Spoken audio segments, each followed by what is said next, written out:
When a German major approached the Americans under a white flag, he wasn't seeking surrender for himself. Protection.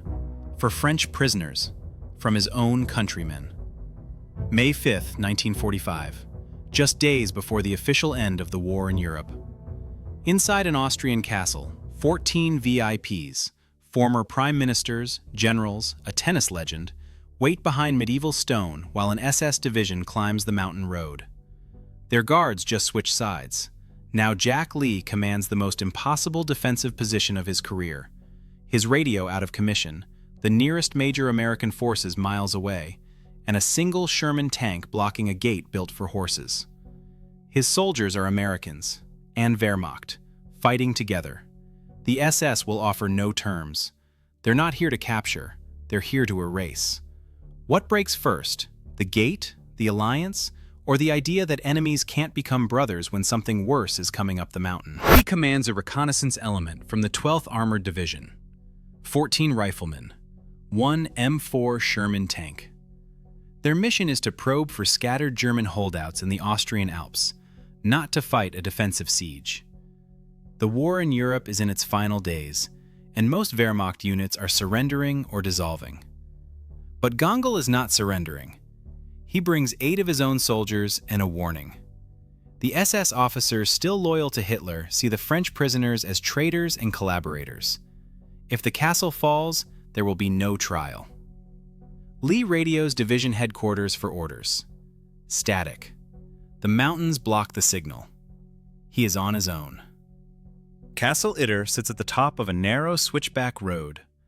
Medieval stone walls, 40 feet high, surround a courtyard the size of a tennis court. There is one gate wide enough for vehicles. The rest of the perimeter is solid stone with arrow-slit windows. Inside, the French prisoners wait. Paul Reynaud, Prime Minister of France when the war began. Edouard Daladier, his predecessor. Generals Maxime Weygand and Maurice Gamelin. Jean Borotra, the tennis legend. They have been held here for months, isolated from the collapsing Reich. Now they hear American voices. And German voices. Lee walks the perimeter and counts firing positions. 10 windows, 2 parapets, 1 gate. If the SS break through that gate, the castle falls in minutes. Lee orders the Sherman to back into the gate. The driver inches the 30-ton tank into the stone archway until the hull wedges tight. The tank now physically blocks the only entrance wide enough for infantry to rush through in numbers. Lee assigns overlapping sectors. American riflemen take the east wall. Gangl's Wehrmacht soldiers cover the west. The French prisoners, most of whom have never fired a rifle in combat, are placed at windows with clear sight lines and told to aim low. The Sherman's crew will stay inside and use the turret machine gun to suppress any approach to the gate. It is a medieval defense with modern weapons. The defense relies heavily on the tank holding the gate, a vulnerability that would soon prove critical. Lee tries the radio again. Nothing. The nearest American unit with armor and infantry is 15 miles away at the division command post. The mountains between Castle Itter and headquarters form a natural radio shadow. The only way to call for reinforcements is to send a runner on foot through contested alpine terrain still held by scattered SS and Wehrmacht holdouts. Lee knows any messenger would face a journey of several hours through dangerous territory, assuming the runner is not captured or killed. The SS will not wait. He consults with the defected SS officer, Captain Kurt Siegfried Schrader, on their defensive options and prepares to send word requesting immediate relief. But it is only as the battle grows more desperate that a volunteer will risk the mountain crossing, uncertain whether the castle will hold long enough for help to arrive. Schrader inventories the ammunition. According to available accounts, fewer than 200 rifle rounds total. 1 belt-fed machine gun with 3 belts remaining.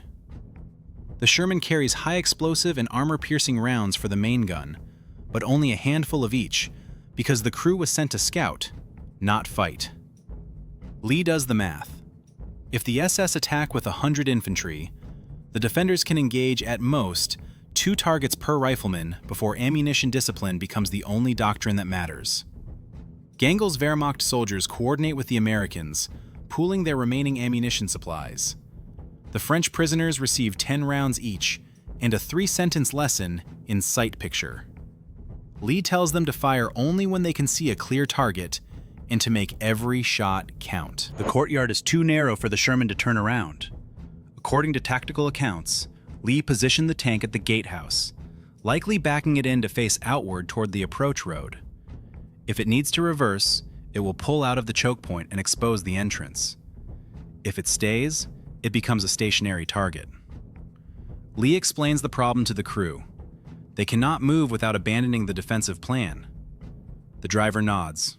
He understands. The tank is no longer a mobile weapon. It is a bunker. The crew will operate the turret machine gun and the main gun from a fixed position, with no ability to evade incoming fire. They know the SS have anti-tank weapons. They are betting they can hold the entrance anyway. It is not a good bet, but it is the only one available. Paul Reynaud holds the rifle awkwardly. Gangl shows him how to seat the stock against his shoulder and align the front sight with the rear aperture. Reynaud is 66 years old. He has not fired a weapon since the First World War. Jean Borotra, the tennis champion, picks up the technique faster, though witnesses would later recall his hands trembling. They are statesmen and athletes, not soldiers. Lee assigns them to windows with the narrowest fields of fire, hoping they will not need to engage at close range. Gangl tells them in French that if the SS reach the courtyard, they should drop their rifles and hide. The SS will not take prisoners here. Reynaud nods. He keeps the rifle. At mid-morning, the first mortar round impacts the courtyard. The explosion throws stone chips and dust across the defenders. Lee yells for everyone to get below the parapet line. 2 more rounds land in quick succession, both overshooting the castle and detonating in the hillside behind. The SS are ranging. The next rounds will bracket the walls. Gangl recognizes the sound.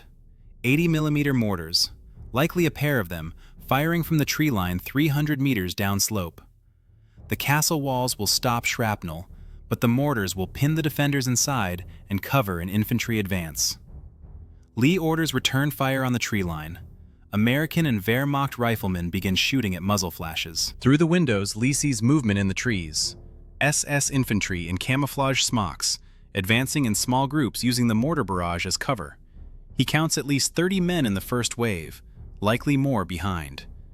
The riflemen on the walls open fire in disciplined bursts. 2 SS soldiers drop, the rest go to ground. The machine gunner on the second floor fires a long burst into the tree line, forcing the SS to halt their advance. For 5 minutes, the firing is constant. Then it stops. The SS pull back into the forest. Lee reloads and counts his remaining magazines. Half gone. The SS tested the perimeter and learned where the firing positions are. Now they will adjust. Schrader calls out from the east wall. He sees 2 SS soldiers moving through the undergrowth, each carrying a long tube over one shoulder. Panzerfausts, single-shot anti-tank weapons. Lee's stomach drops.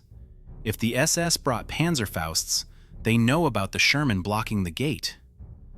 The tank crew hears the report over the intercom. The driver asks if they should pull back. Lee says no. If the tank moves, the gate is undefended and the SS pour through. The crew will have to stay in position and hope the riflemen can suppress the Panzerfaust teams before they get a shot. The Sherman's turret traverses, scanning for targets. The gunner knows he is now the priority target for every SS anti-tank weapon on the mountain. The first Panzerfaust team moves to within 50 meters of the gate. The Sherman's coaxial machine gun opens fire, raking the undergrowth. 1 SS soldier falls. The other drops the Panzerfaust and retreats. The riflemen on the walls shift their aim to cover the approach, but a second team flanks through a blind spot on the south side of the courtyard, where the stone wall blocks the defenders' line of sight. By the time Gangl sees them, they are 30 meters from the gate. He fires 3 rapid shots. Both SS soldiers go down, but the Panzerfaust tube rolls into the open, undamaged. Lee realizes the defenders cannot cover every approach simultaneously. The SS will keep probing until they find the gap. The Panzerfaust is a disposable tube that fires a shaped charge warhead. On impact, the explosive detonates and focuses the blast into a jet of molten copper traveling at thousands of meters per second. That jet punches through armor by extreme kinetic energy and pressure. It can penetrate 200 millimeters of steel plate. The Sherman's frontal armor is 51 millimeters thick. If a Panzerfaust hits the tank, the copper jet will pierce the hull, ignite ammunition stored inside, and kill the crew in seconds. The Sherman's armor was designed to stop rifle rounds and shell fragments, not shaped charges. Against a Panzerfaust, the tank is a thin-walled box. Because the Sherman is wedged into the gate to block infantry assault, the crew cannot reverse or maneuver. A moving tank is a difficult target. A stationary one is a geometry problem. The SS Panzerfaust teams can approach from multiple angles, take time to aim, and fire from cover. The Sherman crew must absorb every shot with no evasive option. The tank commander knows that if he orders the driver to back out of the gate, the SS infantry will pour through the opening faster than the riflemen can engage them from the parapets. Without the tank's barrier, tactical assessments suggest the courtyard would be vulnerable to a rapid infantry assault. So the tank stays and becomes a countdown clock. If the Sherman is disabled or destroyed, the castle loses its only armored blocking element.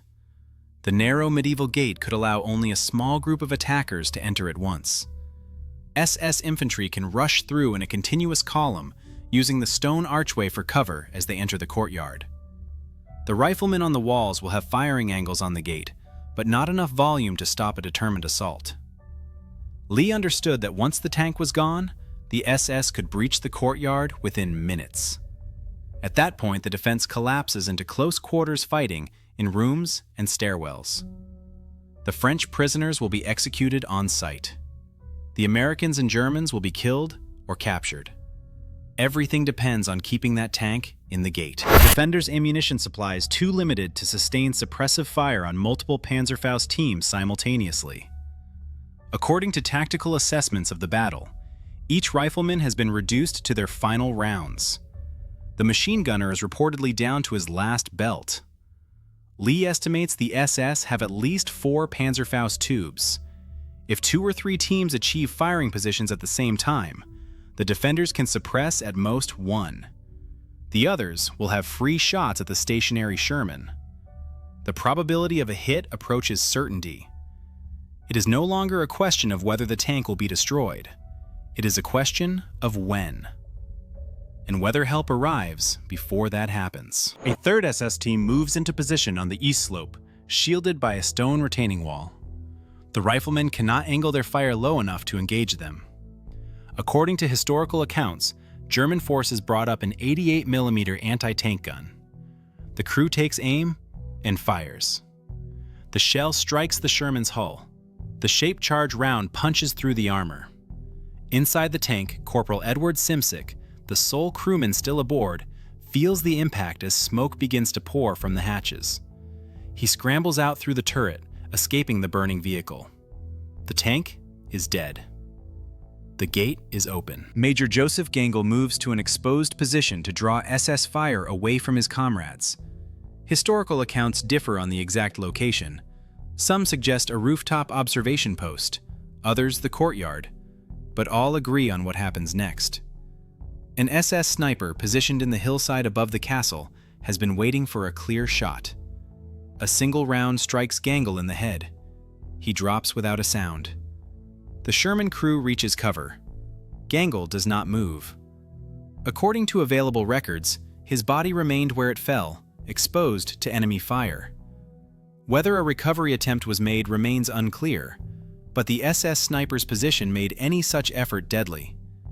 Gangl lay where he died for the rest of the battle. The German soldiers on the walls keep fighting. With the gate undefended, SS infantry begin their assault through the smoking wreckage of the Sherman. Lee and the riflemen on the parapets fire down into the column, but there are too many targets and too few rounds. SS troops press toward the gatehouse, using whatever cover they could find as they attempted to reach the castle entrance. Defenders provided suppressing fire from the upper windows, their ammunition running desperately low. According to combat reports, several SS soldiers fell in the exchange, but the rest kept coming.